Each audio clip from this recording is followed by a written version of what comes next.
Hello students, good morning. Today we shall start your another grammar chapter, that is noun.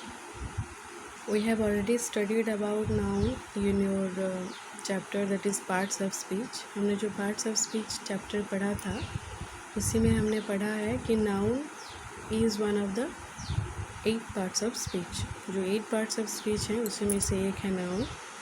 तो आज उसके बारे में हम डिटेल में जानेंगे. तो नाउन जदि ओडिया कहवा यह हूँ विशेष्य. उसका डेफिनेशन है noun is a name given to a thing, person, object, animate और इनएनिमेट और feeling, that is Ram, man, dog, book, tree, light, love, etcetera. So what is noun? Noun is a name. So noun is a naming word. Noun किसी चीज़ के या फिर किसी person के या फिर किसी ऑब्जेक्ट के, किसी चीज़ के, वो एनिमेट या फिर इनएनिमेट हो सकता है. एनिमेट इनएनिमेट का मतलब होता है कि वो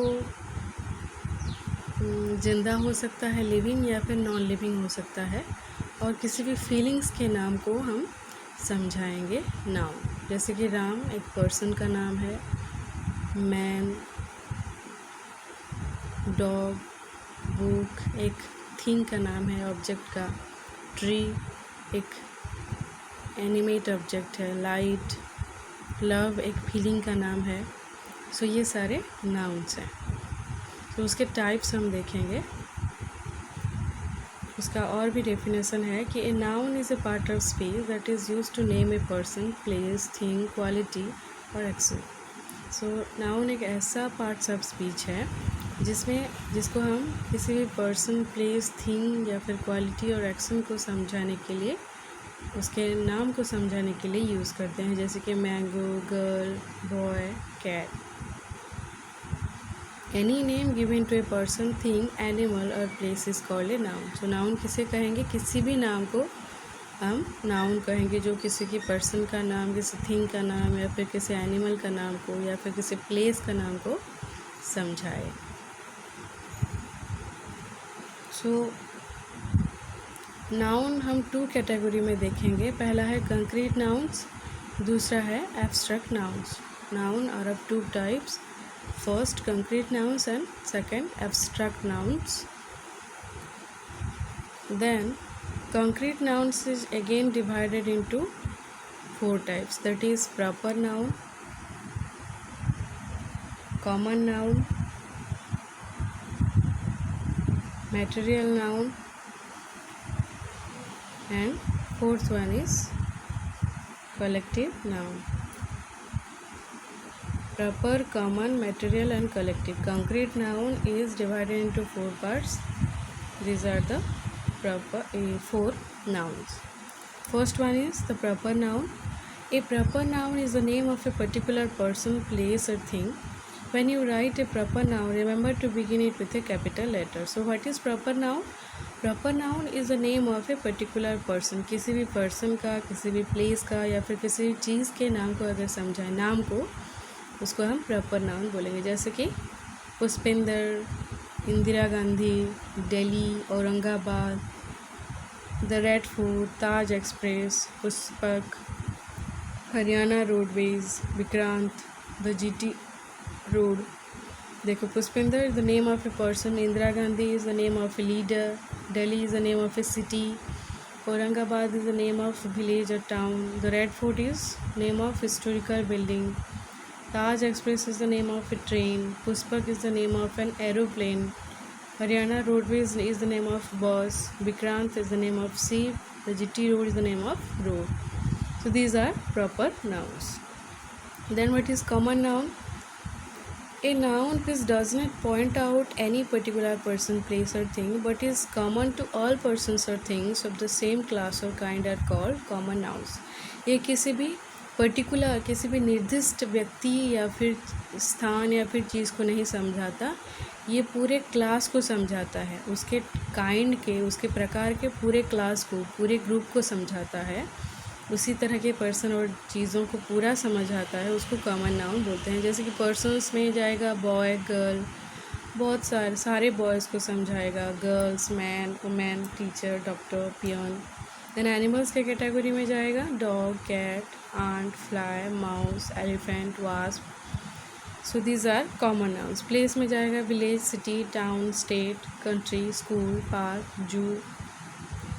थिंग्स में जाएगा pen, book, bag, bed, needle, table, spoon, bat etcetera. So देखो प्लेस अगर यहाँ पर दिल्ली होता तो क्या होता, वो प्रॉपर नाउन हो जाता. विलेज होता, स्कूल होता, उसका अगर पर्टिकुलर नाम दिया गया होता तो वहाँ पर प्रॉपर नाउन होता. पर्सन देखो हमने देखा कि इंदिरा गांधी, पुष्पिंदर, वो सारे कॉमन नाउन्स नहीं थे, वो प्रॉपर नाउन्स थे. Okay, then the third one is the collective noun. A collective noun is the name of a group or collection of persons, animals or things taken together and spoken of as one whole. अगर group में समझाएं किसी noun को, किसी persons के, animals के group को समझाएं तो उसको बोलेंगे कलेक्टिव नाउन. जैसे कि कलेक्शन ऑफ पर्सन्स में जाएगा army, class, team, party, mob, crowd. Collection of animals में flock, herd. Collection of things में बंच, हीप. ये सारे ग्रुप्स को समझाएगा. एक क्लास में, एक ग्रुप में जब समझाए उसको कलेक्टिव नाउन बोलते हैं. Dozen, school, bundle. Then the material noun.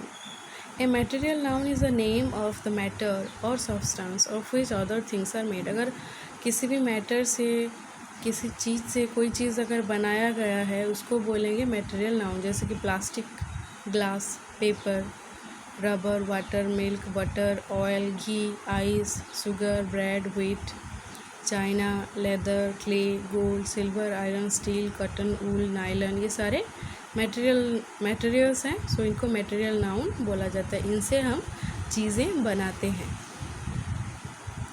Then the fifth one, the abstract noun.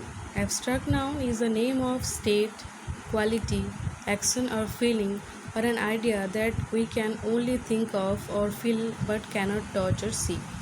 So abstract noun कैसे कहेंगे, किसी भी क्वालिटी के, किसी गुण को, किसी कंडीशन को, या फिर किसी काम को, किसी फीलिंग को, किसी आइडिया को हम कहेंगे एब्स्ट्रैक्ट नाउन. इसको सिर्फ हम फील कर सकते हैं, उसको टच नहीं कर सकते या फिर देख भी नहीं सकते. Abstract nouns include names of arts, subjects and features. यहाँ पर कला, विषयों और फीचर्स को इंक्लूड किया जाता है. जैसे कि laughter is the best medicine. Laughter. Action, यहाँ पर एक्शन ऑफ लाफिंग. लाफ्टर यहाँ पर है एब्स्ट्रैक्ट नाउन. देखो यहाँ पर लाफ्टर है एब्स्ट्रैक्ट नाउन जो कि लाफिंग को समझा रहा है. उसके बाद है गुडनेस. ये एक क्वालिटी है. Goodness page in the long run. Quality of being good. उसके बाद है चाइल्डहुड इज़ द रोजी पीरियड ऑफ लाइफ. जैसे कि स्टेट, किसी कंडीशन को, किसी सिचुएशन को समझा रहा है childhood. Real happiness is rare in the world. Happiness यहाँ पर है एब्स्ट्रैक्ट नाउन जिसको हम फील कर सकते हैं, फीलिंग है ये. Beauty needs no ornaments. Feature of being beautiful, सुंदर होना. ब्यूटी यहाँ पर एब्स्ट्रैक्ट नाउन है. Okay student, this is all about your chapter noun. Go through this video and understand it. Memorize the types of nouns and understand them. Try to differentiate between common and proper noun and understand the video. I shall give you exercise on this chapter and write down the notes in your grammar copy. Thanks for watching the video. Bye.